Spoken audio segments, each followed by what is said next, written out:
रणनीती न्यूज चॅनलला आजच सबस्क्राइब करा आणि रहा अपडेट। इचलकरंजी दारातील लाईट सुरू ठेवल्याच्या कारणावरून पतीने पत्नीवर कुऱ्हाड आणि चाकूने केलेल्या हल्ल्यात पत्नी जखमी झाली। या प्रकरणी सौ शांता गजानन शेटके वय 45 राहणार शास्त्री सोसायटी यांनी दिलेल्या फिर्यादीवरून पती गजानन आप्पासो शेटके वय 53 याच्यावर शिवाजीनगर पोलिसात गुन्हा दाखल करण्यात आला आहे। याबाबत पोलिसातून मिळालेली माहिती अशी की जवाहर नगरातील शास्त्री सोसायटीत शेटके दाम्पत्य राहण्यास आहेत।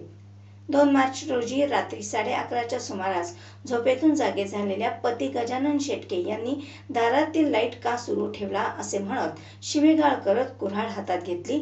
ते पाहून शांता यांनी हातातील कुऱ्हाड काढून घेत ती पलंगाखाली सारली।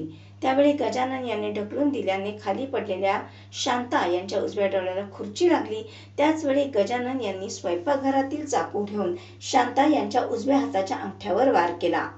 हल्ल्यानंतर शांता या घराबाहेर जात असतानाच गजानन यांनी कुऱ्हाड घेऊन त्याच्या लाकडी दणक्याने शांता यांच्या डोक्यात मारले।